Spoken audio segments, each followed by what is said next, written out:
Arini menatap lanskap kota Jakarta dari balik jendela kaca yang membentang dari lantai ke langit-langit di lantai 35 kantornya. Malam itu, cahaya kota berkelip seperti taburan permata, mencerminkan kejayaan yang telah ia bangun dengan keringat dan tekad baja. Di usianya yang baru menginjak 30 tahun, Arini bukan lagi sekadar seorang pebisnis, melainkan ikon. Ia adalah pemilik dan direktur utama Lumina Group, sebuah konglomerat investasi dan properti yang namanya terus meroket di kancah nasional maupun internasional. Asetnya tidak hanya berupa gedung-gedung pencakar langit yang menjadi landmark baru ibu kota, tetapi juga portofolio saham yang terus tumbuh pesat, beberapa resor mewah di Bali, dan yang paling penting, sebuah rumah megah di kawasan Pondok Indah yang menjadi saksi bisu awal mula kisah cintanya. Rumah itu, yang kini ia huni bersama suaminya, Bima, dan sesekali dikunjungi oleh mertuanya, adalah sebuah mahakarya arsitektur modern minimalis. Perabotannya dipilih langsung dari butik-butik mewah di Milan, lantainya dilapisi marmer putih Carrara yang dingin, dan di halaman belakang, kolam renang infinity memantulkan gemerlap lampu kota, menciptakan ilusi langit yang jatuh ke bumi. Bima, suaminya, seorang pria berparas tampan dengan senyum yang selalu menenangkan, seringkali duduk di sofa ruang keluarga, membaca koran bisnis seolah-olah dia adalah otak di balik semua kesuksesan ini.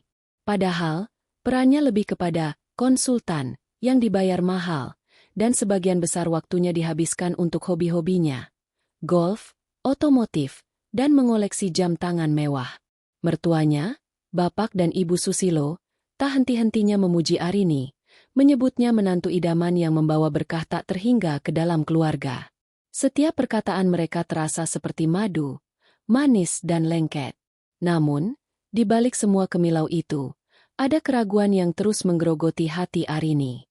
Keraguan itu bukan tentang perusahaannya, karena Lumina Group beroperasi dengan sistem yang sangat solid. Keraguan itu, sayangnya, datang dari orang-orang terdekatnya, orang-orang yang seharusnya menjadi sandarannya. Setelah hampir 5 tahun pernikahan, Arini mulai merasa ada sesuatu yang tidak wajar. Bima, yang dulu adalah seorang pengusaha rintisan dengan semangat membara, kini tidak lagi menunjukkan ambisi. Ia pasif dan sepenuhnya bergantung pada kekayaan Arini. Semua kebutuhan finansialnya, mulai dari kartu kredit tanpa batas hingga biaya langganan klub golf, selalu dipenuhi oleh Arini tanpa banyak pertanyaan.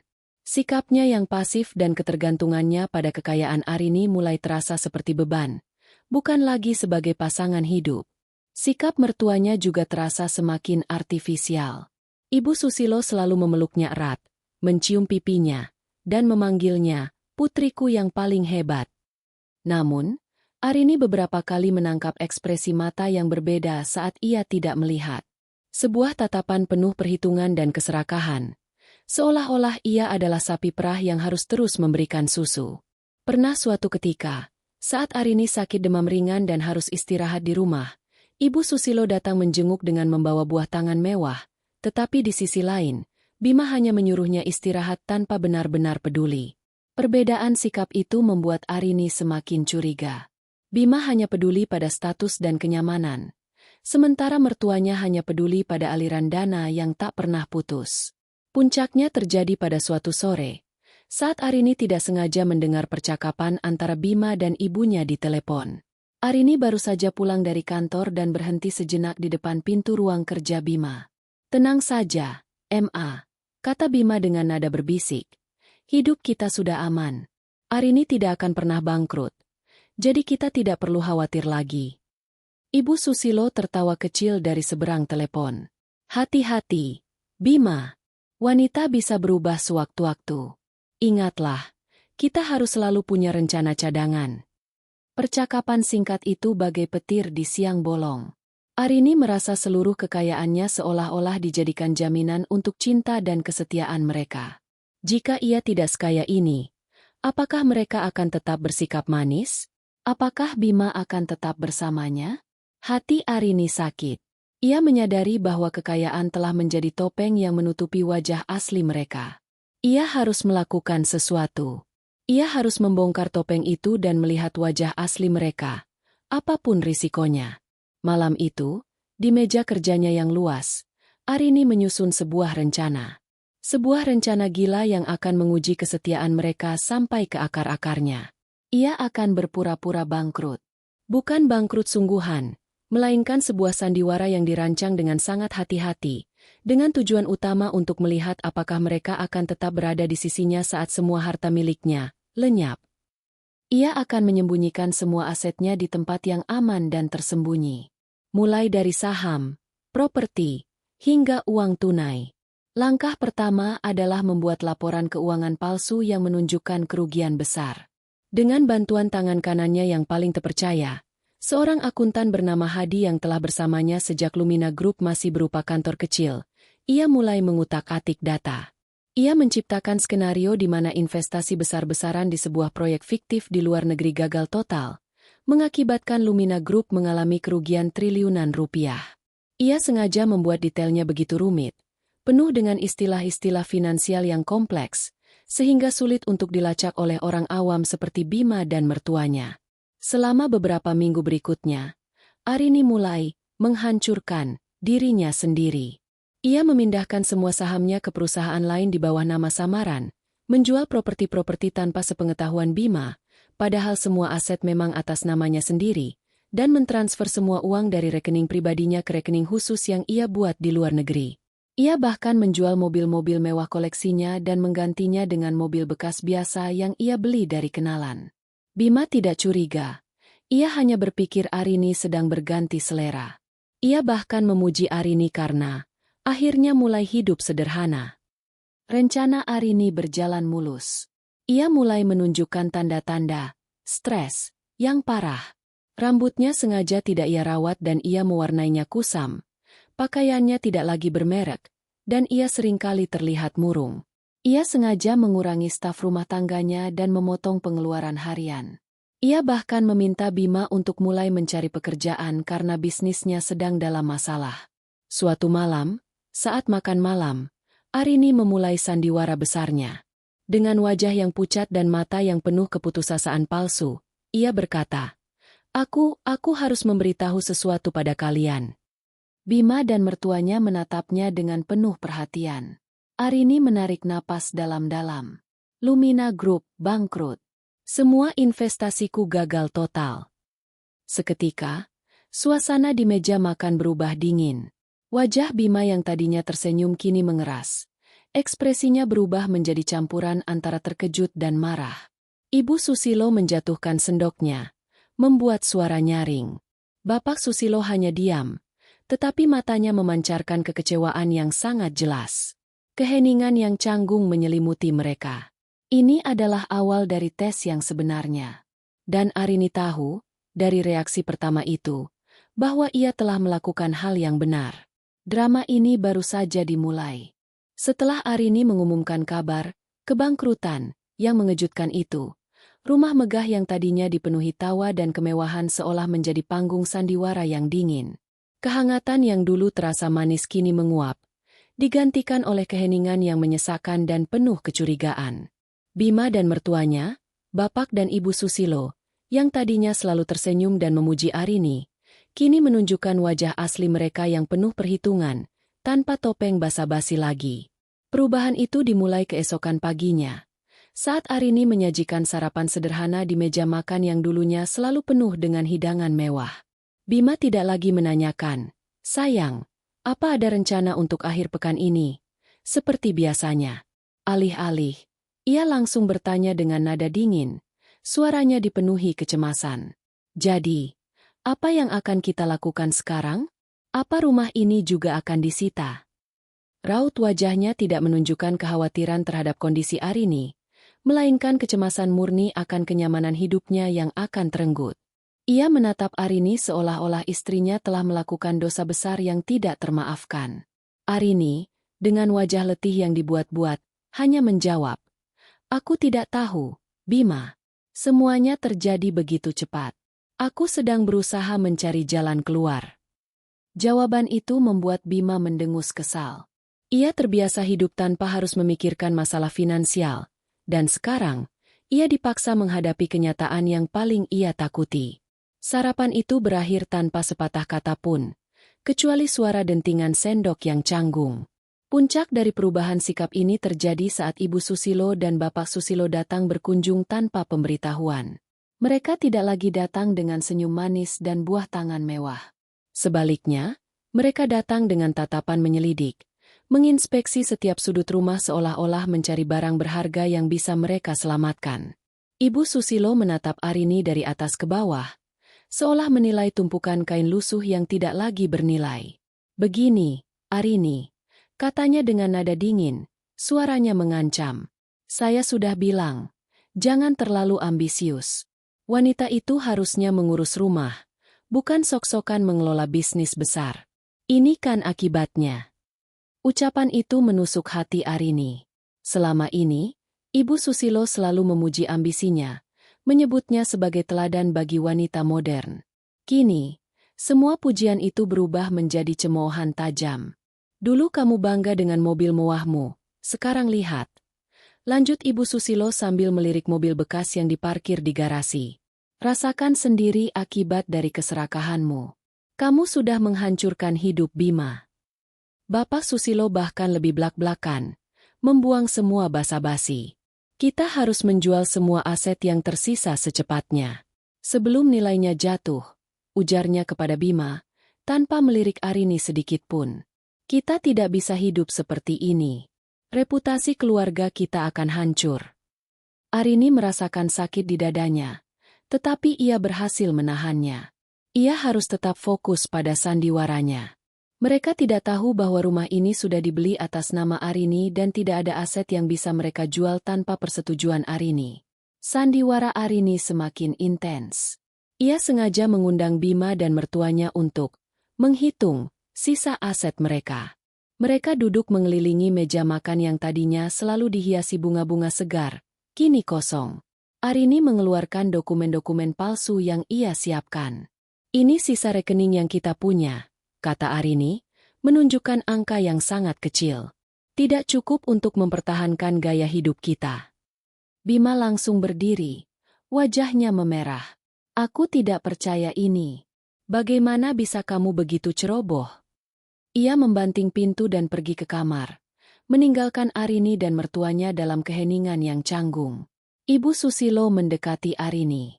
"Kamu tahu, Arini, ini tidak adil untuk Bima. Dia sudah terbiasa hidup mewah. Kamu seharusnya bisa lebih berhati-hati." Kata-kata itu terdengar seperti sindiran halus yang menyalahkan Arini sepenuhnya. Padahal, Ibu Susilo dan suaminya adalah orang-orang yang paling banyak menerima hadiah dan fasilitas dari Arini selama ini. Beberapa hari berlalu, dan perlakuan mereka semakin buruk. Bima mulai jarang pulang, beralasan sibuk mencari pekerjaan. Padahal Arini tahu ia hanya menghindari masalah dan berkumpul dengan wanita lain. Mertuanya, yang biasanya datang seminggu sekali untuk makan malam, kini hanya menelepon untuk menanyakan apakah ada uang yang tersisa. Mereka bahkan mulai bergosip tentang Arini kepada teman-teman mereka, menyebarkan cerita bahwa Arini adalah wanita bodoh yang bangkrut karena keserakahannya. Suatu malam, Arini sengaja meninggalkan laptopnya terbuka di ruang kerja Bima. Di layar, ada sebuah file dengan judul "Proyek Fiktif 2025" yang menunjukkan semua detail kerugian yang ia ciptakan.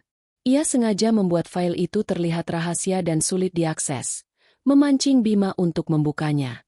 Bima, yang curiga, berhasil membuka file itu dan melihat laporan kerugian triliunan rupiah. Ia tidak tahu bahwa itu hanyalah sandiwara. Reaksi Bima sangat mengejutkan. Ia tidak menunjukkan simpati, melainkan kemarahan yang mendalam. "Aku tidak bisa percaya," gumamnya. "Ini semua karena dia." Ia langsung menelepon ibunya, dan Arini mendengar percakapan mereka dari balik pintu. "Ma, dia benar-benar bangkrut. Semua uangnya habis. Apa yang harus kita lakukan? Aku tidak bisa hidup seperti ini." Ibu Susilo terdengar panik. "Kita harus segera bertindak. Bima, kamu harus tinggalkan dia sebelum kamu ikut jatuh miskin." "Tapi Ma, kita punya apa sekarang?" tanya Bima dengan nada putus asa. "Tenang, Bima. Uang tabungan yang kamu pindahkan dari rekening Arini masih ada, kan? Itu sudah cukup untuk kita memulai hidup baru. Dan jangan lupa, Kita punya rencana cadangan. Kamu harus segera menceraikannya. Jika kamu tetap bersamanya, kamu akan ikut menderita. Ini adalah kesempatan emas untuk memulai lembaran baru tanpa beban. Percakapan itu adalah puncaknya. Air mata Arini mengalir, bukan karena sakit hati, tetapi karena konfirmasi yang ia dapatkan. Cinta dan kesetiaan mereka hanyalah sebuah ilusi yang dibangun di atas tumpukan uang. Rencana Bima dan mertuanya untuk meninggalkannya sudah jelas. Kini, Arini tidak perlu lagi berpura-pura. Ia sudah memiliki semua bukti yang ia butuhkan. Babak selanjutnya adalah balas dendam. Keesokan harinya, suasana di rumah terasa lebih dingin dari biasanya. Ketegangan menggantung di udara seperti kabut tebal yang menyesakkan. Bima, yang pulang pada malam hari setelah percakapan teleponnya dengan sang ibu, berjalan mondar-mandir di ruang keluarga. Pakaiannya yang biasanya rapi kini terlihat kusut, dan wajah tampannya dipenuhi kegelisahan yang tidak bisa ia sembunyikan. Arini mengawasinya dari dapur, di mana ia berpura-pura sedang menyiapkan sarapan yang sangat sederhana, sekadar roti panggang dan kopi instan. Wajah Bima terlihat gelisah, sebuah tanda yang Arini kenali dengan baik. Ia sedang bersiap untuk melakukan sesuatu yang besar. Ketika sarapan dihidangkan, Bima duduk dengan tatapan kosong. Ia tidak menyentuh makanannya, dan hanya memutar-mutar sendok di tangannya. Arini duduk berhadapan dengannya, membiarkan keheningan berbicara. Akhirnya, Bima meletakkan sendoknya dengan suara keras dan menatap Arini dengan mata yang dingin, tanpa jejak cinta yang pernah ada. Arini, aku rasa kita tidak bisa melanjutkan ini. Hati Arini terasa mencelos, tetapi ia sudah mempersiapkan diri untuk momen ini. Ia mengangkat alis, berpura-pura terkejut. Apa maksudmu, Bima? Ada apa? Apa kamu sakit? Semua ini, katanya, sambil melambaikan tangannya ke sekitar rumah. Aku tidak bisa hidup seperti ini. Aku tidak sanggup hidup dalam kemiskinan. Aku tidak bisa menanggung beban ini. Setiap kata yang keluar dari mulutnya bagai batu yang dilemparkan, keras dan tanpa perasaan. Aku tidak bisa. Arini, kita sudah tidak cocok lagi. Aku lelah. Arini menunduk, menyembunyikan senyum puas di wajahnya. Jadi, kamu akan meninggalkanku karena aku bangkrut? Tanyanya dengan suara serak yang dibuat-buat, penuh kepiluan.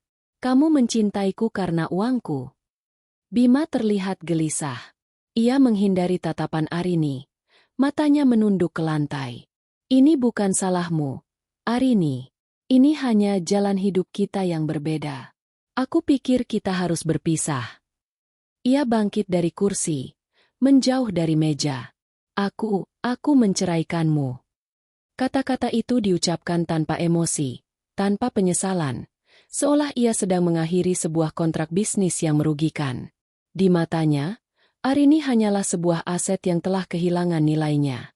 Arini berdiri, air mata palsu mengalir di pipinya. Aku tidak menyangka kamu akan sekejam ini, Bima. Ia berbalik dan berjalan menuju kamarnya, menutup pintu dengan pelan. Dari balik pintu, ia mendengar Bima menelepon ibunya. Suaranya dipenuhi kelegaan. "Ma, sudah selesai," bisik Bima. "Aku sudah menalaknya. Kita akan segera bebas dari beban ini." Ibu Susilo terdengar gembira. "Bagus, Bima. Kamu sudah membuat keputusan yang tepat. Sekarang kita bisa fokus pada rencana kita. Jangan lupakan uang yang ada di rekeningmu. Itu modal kita untuk memulai hidup baru. Dan jangan lupa, kamu harus mengambil semua barang berharga di rumah itu. Dia tidak punya hak lagi." Senyum sinis terukir di bibir Arini. Ia sudah menduga hal ini. Rencana mereka sangat mudah ditebak. Arini membuka laci lemari kerjanya dan mengambil sebuah flash disk kecil. Flash disk itu berisi semua bukti yang ia butuhkan. Bukti transfer uang Bima dari rekening pribadi Arini, rekaman percakapan telepon Bima dengan wanita lain yang Arini sewa untuk berakting, dan rekaman percakapan Bima dan ibunya. Ia juga mengambil sebuah dokumen penting dari brankas. Dokumen itu adalah bukti bahwa rumah mewah ini, yang diklaim Bima sebagai miliknya, sebenarnya telah dibeli oleh Arini atas namanya sendiri, tanpa sepengetahuan Bima. Arini tersenyum. Sekarang saatnya membalikkan keadaan. Tidak lama kemudian, Bima dan mertuanya datang ke rumah untuk mengambil barang-barang berharga. Mereka membawa beberapa koper kosong dan sebuah truk kecil. Mereka dengan berani memasuki rumah, mengambil perhiasan, jam tangan mewah, dan lukisan mahal. Mereka bahkan mencoba mengambil beberapa perabotan yang mereka sukai. Ketika mereka sedang sibuk memindahkan barang-barang, Arini muncul dari kamar dengan penampilan yang rapi, berlawanan dengan penampilannya yang lusuh selama ini. Ia mengenakan gaun sutra mahal dan membawa dokumen penting di tangannya. Wajahnya tenang, tetapi matanya memancarkan api balas dendam. Bima dan mertuanya terkejut melihat Arini. "Apa yang kamu lakukan, Arini?" tanya Ibu Susilo. Matanya dipenuhi kecurigaan. "Mengusir kalian," jawab Arini dengan suara tegas. Ia menyerahkan dokumen di tangannya kepada Bima. "Itu adalah surat-surat rumah ini. Rumah ini adalah milikku. Kamu tidak punya hak untuk mengambil apapun." Bima terkejut. Ia membaca dokumen itu dengan mata terbelalak. "Ini tidak mungkin," ia berteriak. "Itu mungkin," jawab Arini. "Aku sudah menduga pengkhianatanmu dan ibumu. Aku sudah mempersiapkan diri. Kalian pikir kalian cerdik, tapi kalian hanya bodoh." Ibu Susilo mendekati Arini. "Kamu gila. Setelah semua yang kamu berikan pada kami, kamu berani mengusir kami." "Semua yang aku berikan padamu adalah hadiah dari tulus hatiku," jawab Arini. "Tapi kalian membalasnya dengan pengkhianatan. Sekarang, aku hanya membalas apa yang kalian berikan." Arini mengeluarkan flash diska. "Ini adalah semua bukti pengkhianatanmu, Bima. Uang yang kamu curi, rekaman percakapanmu dengan wanita lain, dan rekaman percakapanmu dengan ibumu yang merencanakan kepergianmu. Aku akan mempublikasikan ini di media sosial. Dan aku akan pastikan hidup kalian hancur. Keluar dari rumahku, sekarang." Wajah Bima dan mertuanya memucat. Mereka menyadari bahwa Arini tidak main-main. Mereka terpaksa keluar dari rumah itu, meninggalkan semua barang yang telah mereka kumpulkan. Mereka kini tidak punya apa-apa. Setelah berhasil mengusir Bima dan mertuanya, Arini tidak berdiam diri. Ia tahu bahwa pengusiran itu hanyalah permulaan dari babak baru. Untuk benar-benar membalas perlakuan mereka, ia harus meruntuhkan reputasi yang mereka jaga, reputasi yang dibangun di atas kebohongan dan sandiwara. Arini memegang flash disk di tangannya, merasakan dinginnya kepingan plastik itu, seolah-olah beratnya keadilan yang akan segera ia tegakkan terpindahkan ke telapak tangannya. Ia kembali ke kantor Lumina Group, mengenakan pakaian kerja yang rapi dan elegan, kembali menjadi dirinya yang sejati, seorang pemimpin yang kuat dan berani yang tidak takut menghadapi kebenaran. Ia mengadakan konferensi pers mendadak, mengundang para jurnalis dari media terkemuka, baik cetak, elektronik, maupun online. Ruangan konferensi yang biasanya digunakan untuk mengumumkan proyek-proyek raksasa bernilai triliunan rupiah kini akan menjadi saksi pengumuman yang jauh lebih pribadi, tetapi tak kalah menggemparkan. Para jurnalis, yang terbiasa melihat Arini sebagai sosok yang tertutup dan profesional, terkejut melihatnya muncul dengan wajah yang penuh tekad, bukan wajah lelah yang sering mereka lihat. Kamera-kamera mulai berkedip. Sorot lampu menyoroti wajah Arini yang tegar. "Selamat siang semuanya." Arini memulai. Suaranya terdengar lantang dan jelas, memenuhi seluruh ruangan. Tidak ada getar ragu, hanya keyakinan. "Saya mengundang Anda semua hari ini bukan untuk mengumumkan proyek baru, melainkan untuk mengklarifikasi situasi pribadi yang mungkin telah Anda dengar. Saya ingin mengumumkan bahwa saya dan suami saya, Bima, telah resmi bercerai." Seketika, ruangan menjadi riuh.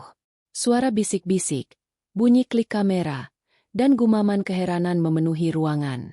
Jurnalis saling pandang, kaget mendengar kabar itu dari mulut Arini sendiri, tanpa ada desas-desus sebelumnya. Arini mengangkat tangannya, meminta mereka untuk diam. Namun, ia melanjutkan, perceraian ini bukan tanpa alasan. Alasan sebenarnya adalah pengkhianatan dan keserakahan. Bima dan mertua saya tidak menyayangi saya. Mereka hanya menyayangi harta saya. Dan saya tidak bangkrut. Itu semua adalah sandiwara. Pengumuman kedua itu seperti bom yang meledak. Para jurnalis semakin terkejut. Mereka telah mendengar desas-desus kebangkrutan Lumina Group. Tetapi kini pemiliknya sendiri membantah semua itu. Arini kemudian menyalakan proyektor dan menampilkan data-data dari flash diska.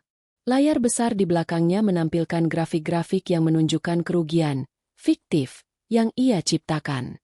Ia menjelaskan secara rinci bagaimana ia sengaja berpura-pura bangkrut untuk menguji kesetiaan mereka. Selama ini, saya bertanya-tanya, apakah cinta mereka tulus? Apakah mereka mencintai saya? Atau hanya apa yang saya miliki?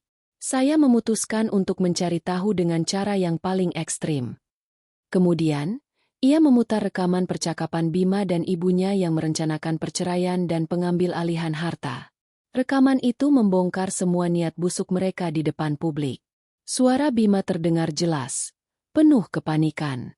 Suara Ibu Susilo terdengar penuh perhitungan, menyuruh Bima untuk meninggalkan Arini. Itu suara suami dan mertua saya, merencanakan untuk meninggalkan saya. Mereka pikir saya tidak akan tahu. Mereka pikir saya bodoh, kata Arini. Suaranya kini dipenuhi kesedihan yang nyata. Saya ingin menunjukkan kepada Anda semua, kata Arini. Suaranya bergetar karena emosi yang tertahan, bahwa cinta yang mereka tawarkan adalah ilusi yang rapuh, dibangun di atas pondasi uang. Mereka meninggalkan saya ketika mereka pikir saya tidak punya apa-apa lagi. Mereka bahkan berusaha mencuri barang-barang saya. Tapi saya sudah tahu. Saya sudah mempersiapkan diri. Arini memutar rekaman lain. Rekaman percakapan Bima dengan wanita lain. Rekaman itu menunjukkan Bima berencana kabur dengan wanita lain setelah menceraikan Arini. Semua kebohongan Bima terungkap di depan mata publik. Jurnalis mulai mencatat dengan tergesa-gesa. Mata mereka terbelalak tidak percaya. Mereka tidak pernah membayangkan bahwa di balik kehidupan Arini yang sempurna, ada drama pengkhianatan yang begitu kejam dan penuh intrik. Berita itu langsung menyebar.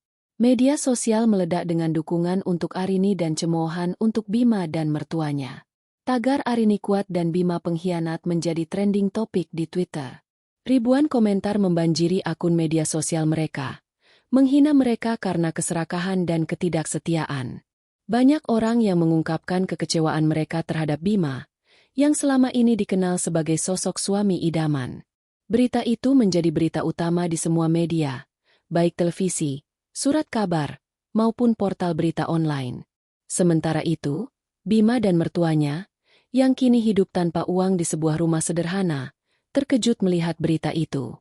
Mereka tidak pernah menduga Arini akan seberani ini.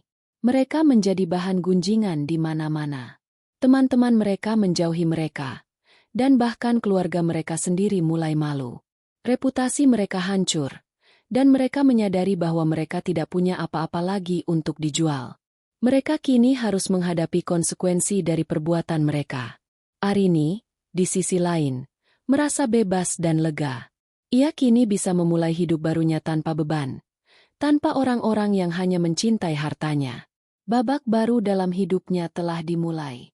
Setelah badai pengkhianatan dan pengakuan publik mereda, sebuah ketenangan yang belum pernah Arini rasakan selama bertahun-tahun akhirnya datang.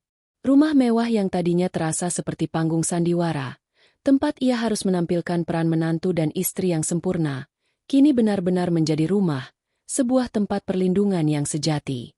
Tidak ada lagi kebutuhan untuk berpura-pura. Tidak ada lagi senyum palsu atau tawa artifisial.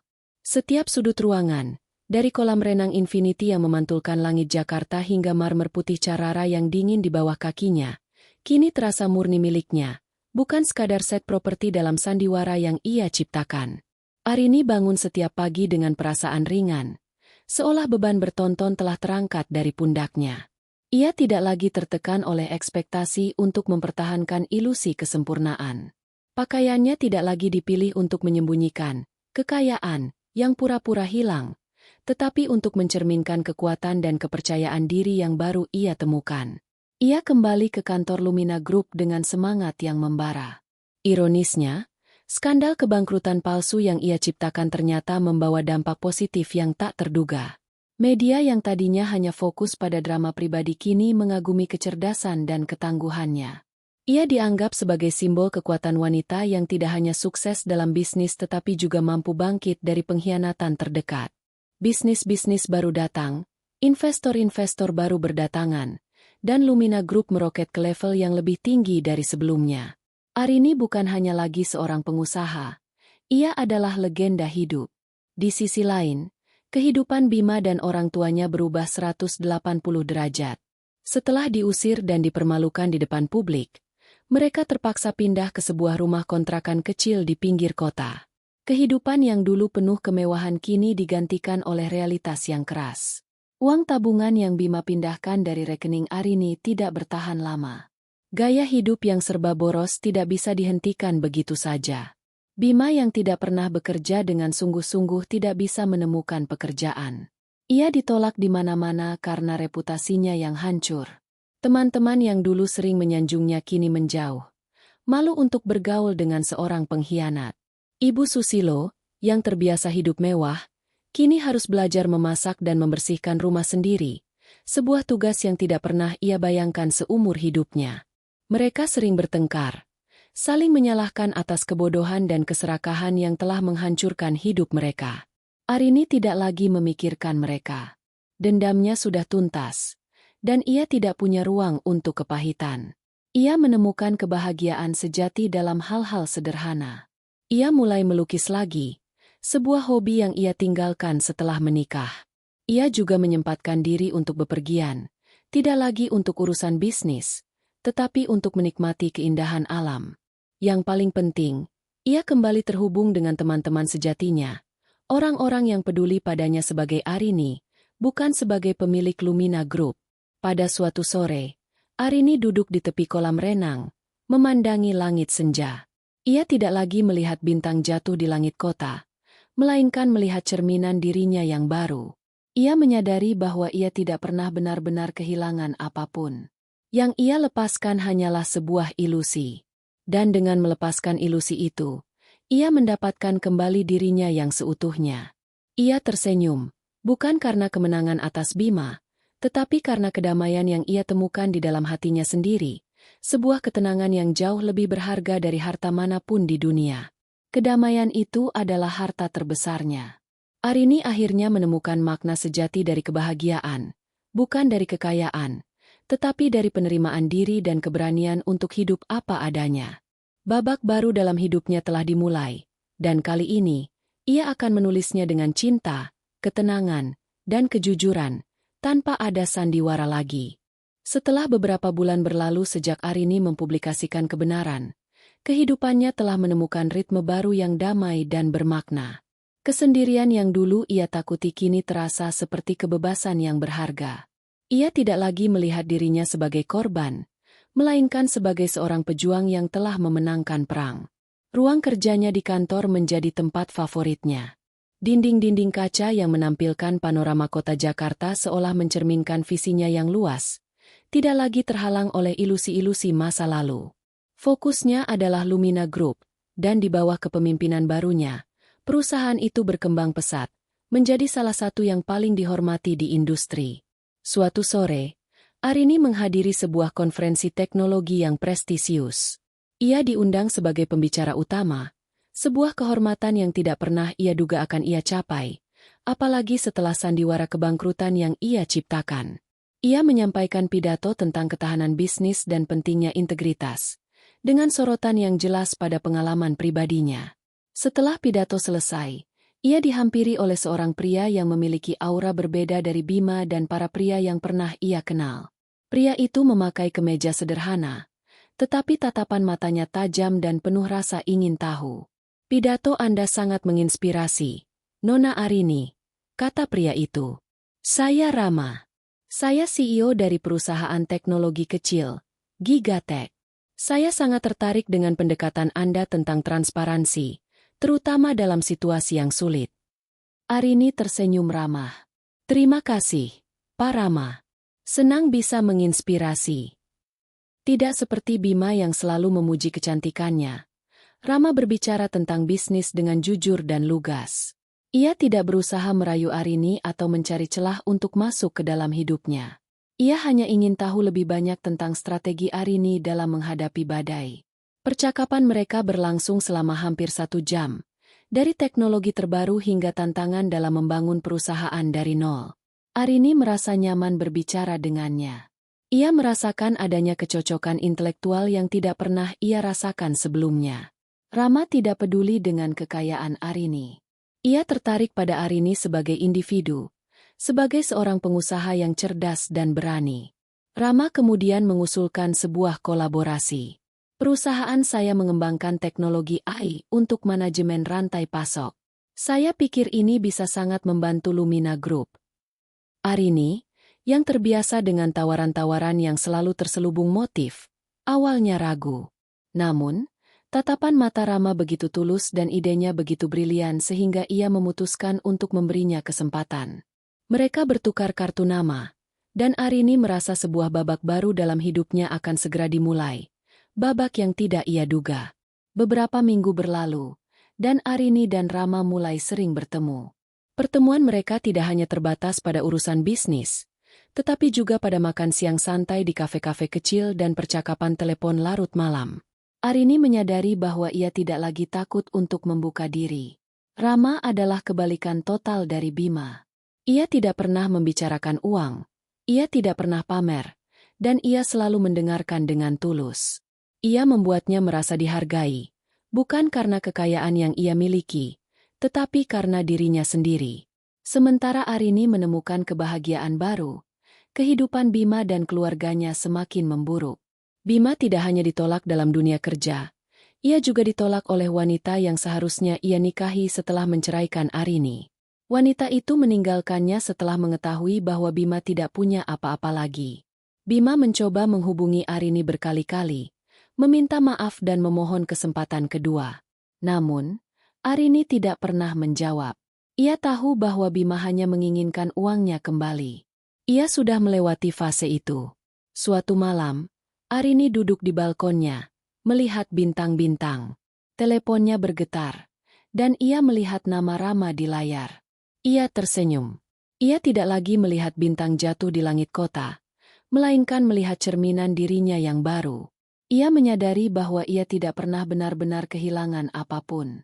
Yang ia lepaskan hanyalah sebuah ilusi. Dan dengan melepaskan ilusi itu, ia mendapatkan kembali dirinya yang seutuhnya. Ia tersenyum, bukan karena kemenangan atas Bima, tetapi karena kedamaian yang ia temukan di dalam hatinya sendiri. Babak baru dalam hidupnya telah dimulai, dan kali ini, ia akan menulisnya dengan cinta, ketenangan, dan kejujuran, tanpa ada sandiwara lagi. Hubungan antara Arini dan Rama berlanjut, tetapi tidak seperti hubungan Arini sebelumnya dengan Bima. Tidak ada kemewahan yang mencolok atau janji-janji kosong. Sebaliknya, hubungan mereka dibangun di atas fondasi yang kokoh, kepercayaan, rasa hormat, dan kecocokan intelektual yang dalam. Mereka mulai menghabiskan lebih banyak waktu bersama di luar urusan bisnis.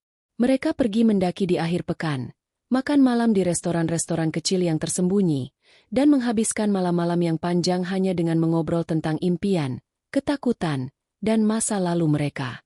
Arini, yang sebelumnya sangat tertutup, menemukan dirinya bisa membuka diri kepada Rama. Ia menceritakan seluruh sandiwara yang ia ciptakan, kekecewaan yang ia rasakan, dan ketakutan bahwa ia tidak akan pernah bisa mempercayai siapapun lagi. Rama mendengarkan dengan sabar, tanpa menghakimi. Ia tidak pernah menganggap Arini gila atau kekanak-kanakan karena tindakannya. Ia mengagumi keberaniannya dan memahaminya. Ia adalah satu-satunya orang yang Arini temui yang tidak peduli dengan kekayaannya. Ia hanya tertarik pada Arini sebagai manusia. Suatu malam, mereka duduk di sebuah kafe kecil, menikmati kopi. Arini menatap Rama dan bertanya, "Mengapa kamu tidak pernah bertanya tentang kekayaanku? Semua orang selalu melakukannya."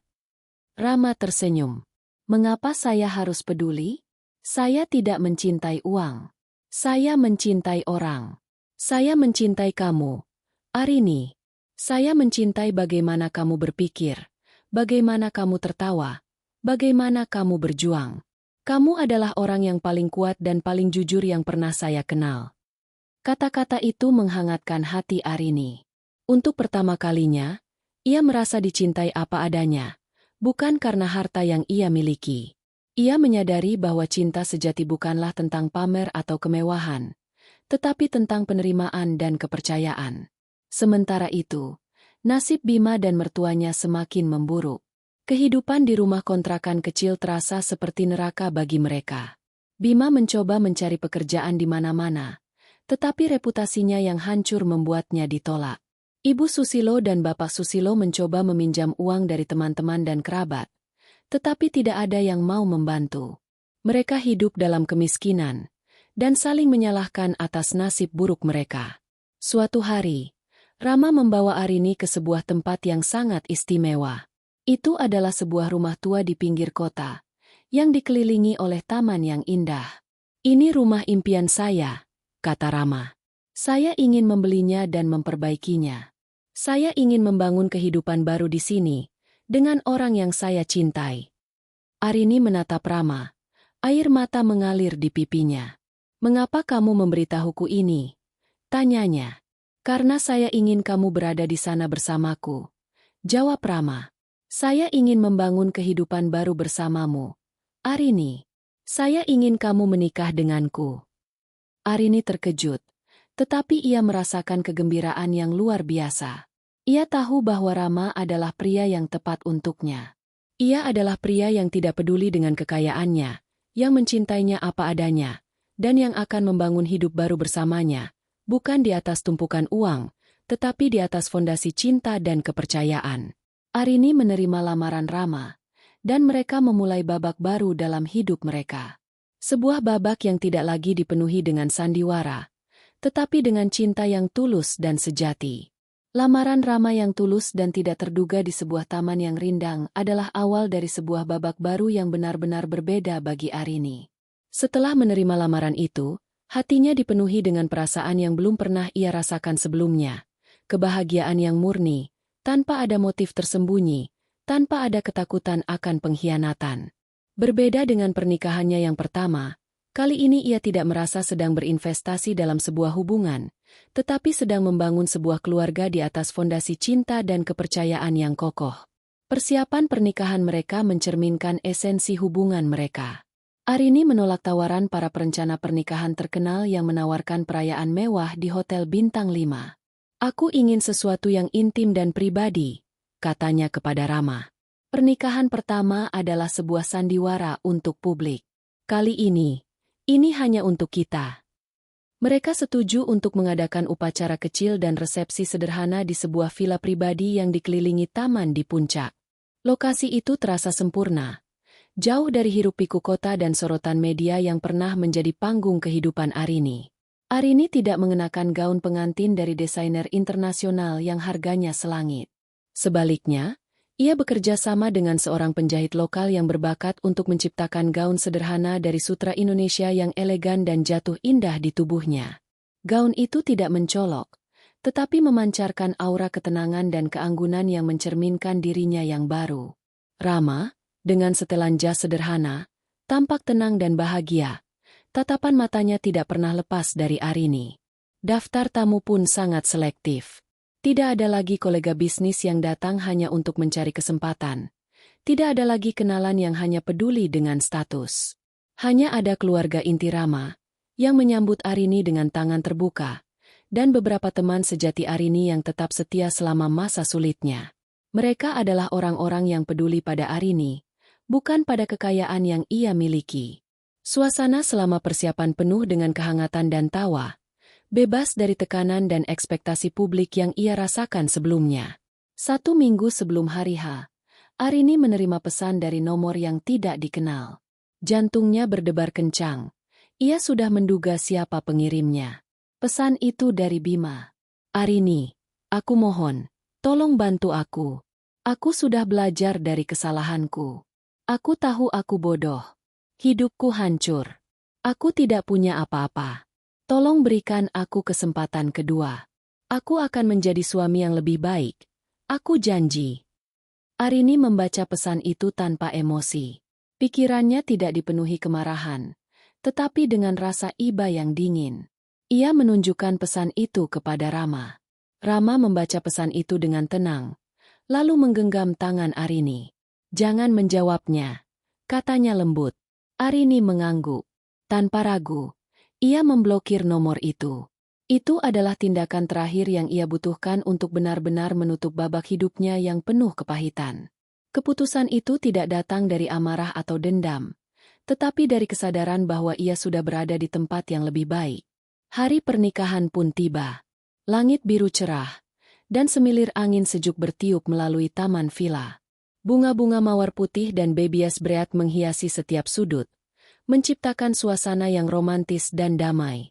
Arini berjalan menyusuri lorong setapak yang dihiasi kelopak bunga, diiringi alunan musik akustik yang sederhana. Ia tidak berjalan sendirian. Ayahnya yang datang jauh dari luar negeri memegangi tangannya, wajahnya penuh haru. Saat tatapan Arini bertemu dengan Rama di ujung lorong, dunia terasa berhenti. Rama tersenyum, senyum yang tulus, dan di matanya, Arini tidak melihat kekayaan atau status, hanya cinta yang murni. Di hadapan pendeta dan para tamu, mereka mengucapkan janji suci. Rama, dengan suara yang bergetar karena emosi, menatap Arini dan berjanji.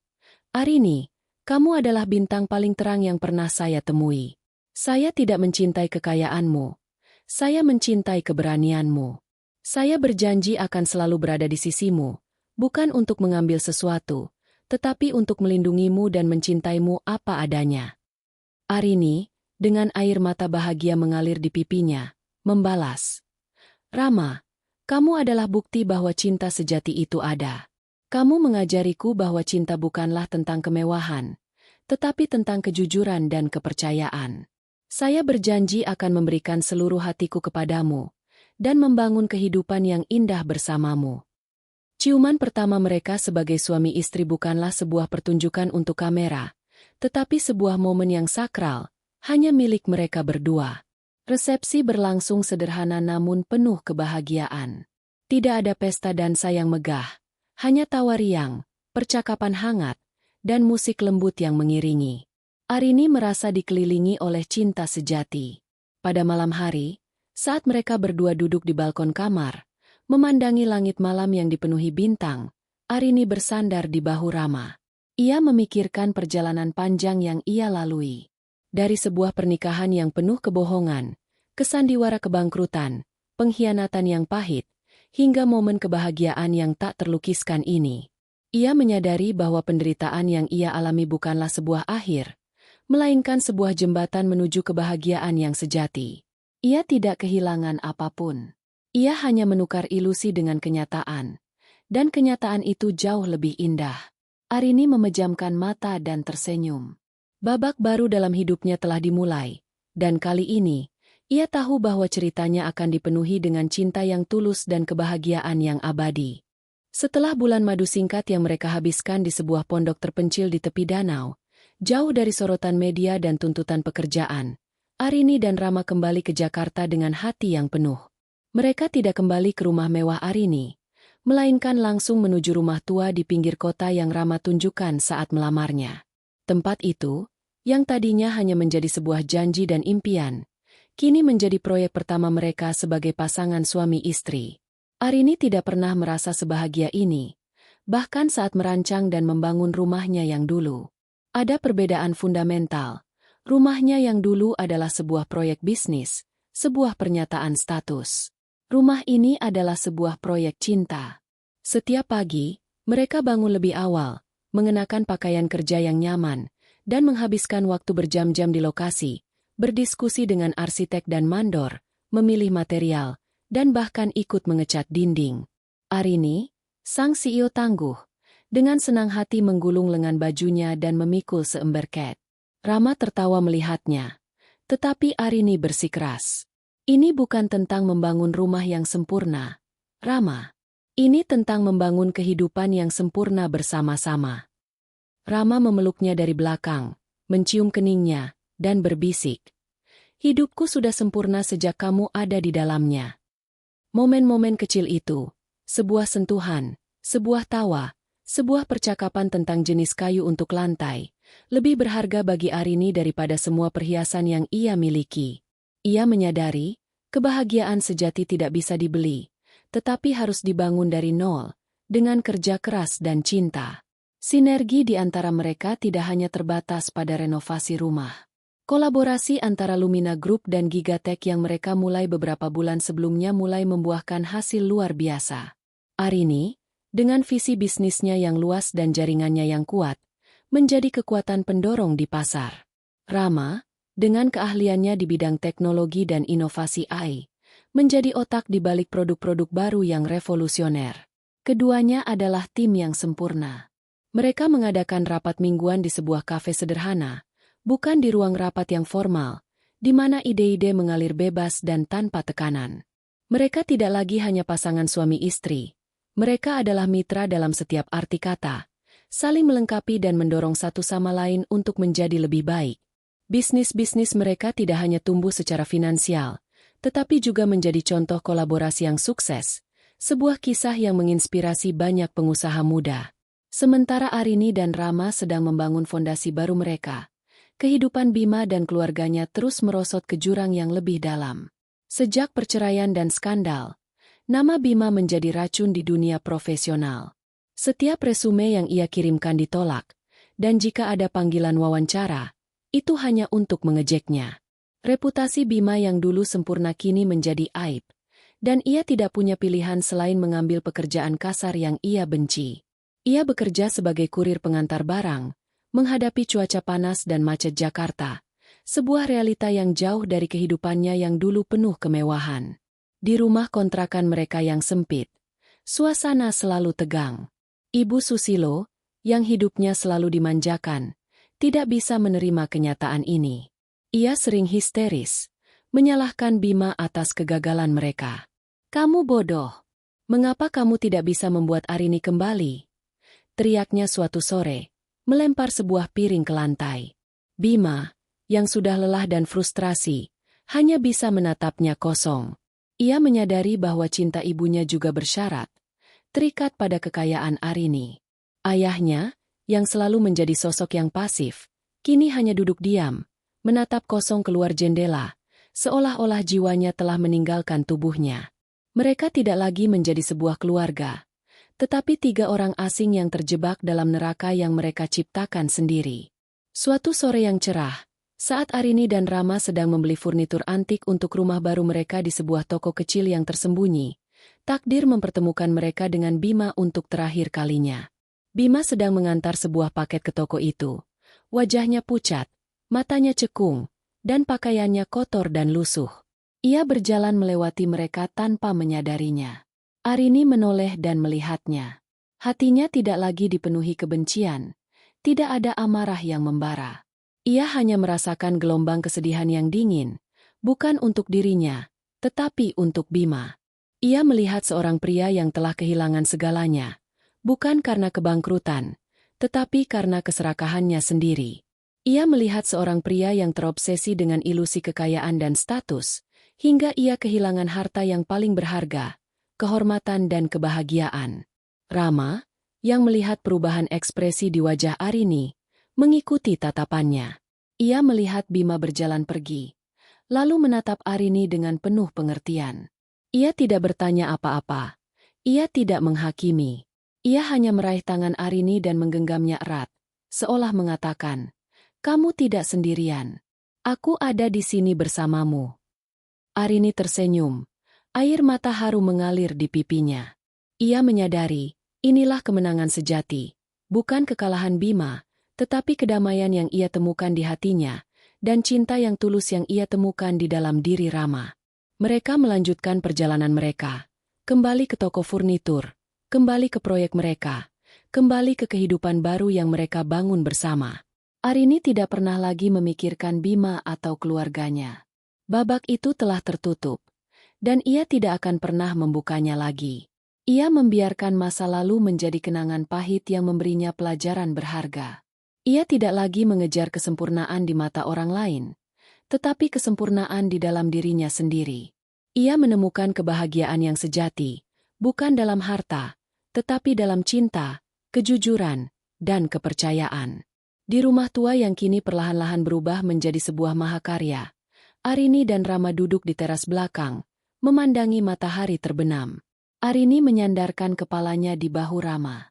"Aku tidak pernah membayangkan akan sebahagia ini," bisiknya. Rama mencium keningnya. "Aku juga. Arini, kita tidak punya apa-apa saat kita bertemu. Kita hanya punya hati kita. Dan itu sudah lebih dari cukup." Cerita Arini bukanlah sebuah dongeng di mana seorang pangeran datang menyelamatkan seorang putri. Ini adalah kisah tentang seorang putri yang menyelamatkan dirinya sendiri, dan di tengah perjalanannya, ia menemukan seorang pangeran yang mencintainya, bukan karena kekayaan atau kerajaannya, tetapi karena dirinya yang seutuhnya.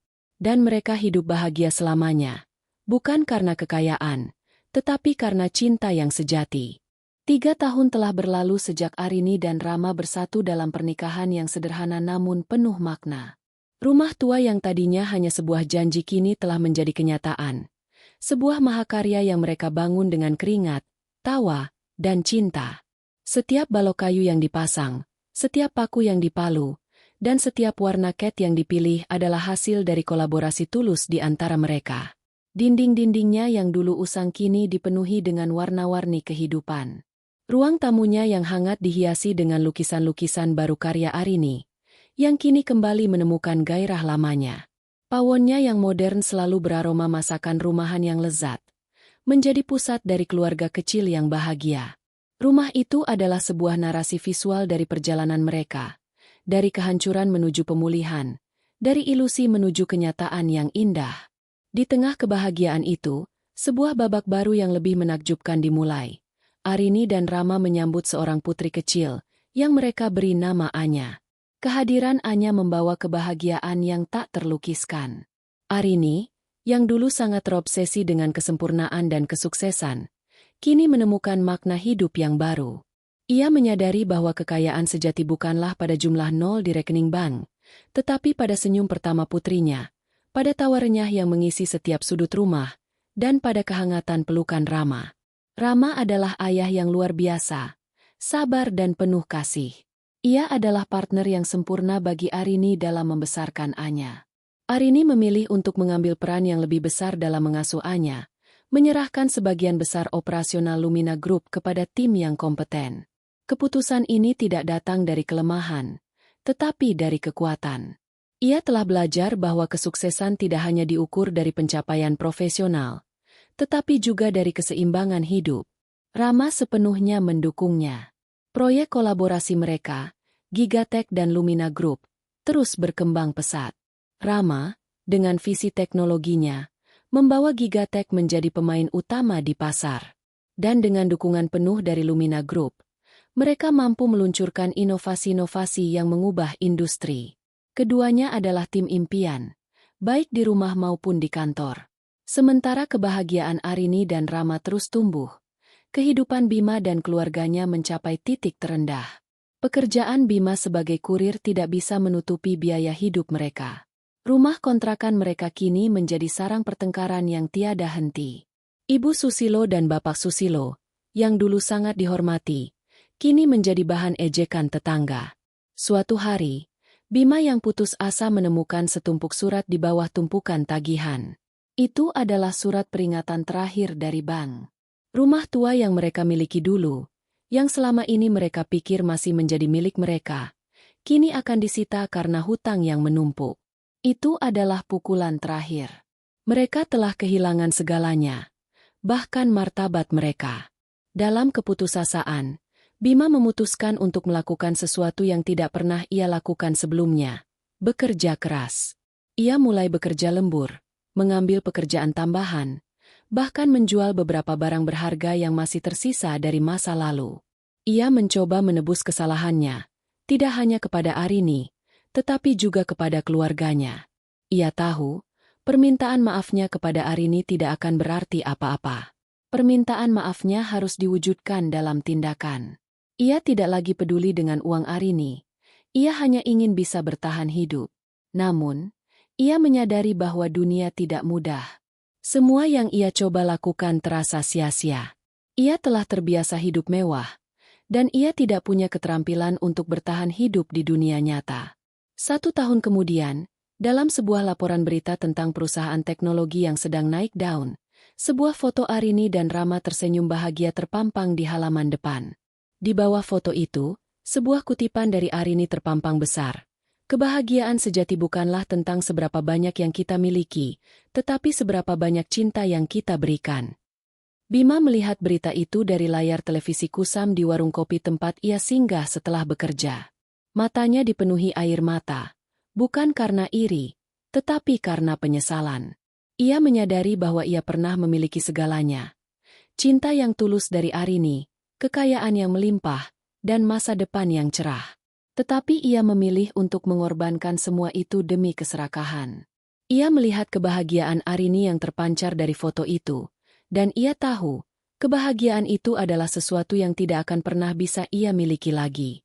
Arini, di sisi lain, tidak lagi memikirkan masa lalu. Ia telah menemukan kedamaian dan kebahagiaan di masa kini. Suatu sore, ia dan Rama duduk di teras belakang rumah mereka yang baru, memandangi matahari terbenam. Anya, yang kini sudah bisa berjalan, bermain di halaman, tertawa riang. Arini menyandarkan kepalanya di bahu Rama. Aku tidak pernah membayangkan akan sebahagia ini, bisiknya. Rama mencium keningnya. Aku juga. Arini, kita tidak punya apa-apa saat kita bertemu. Kita hanya punya hati kita. Dan itu sudah lebih dari cukup.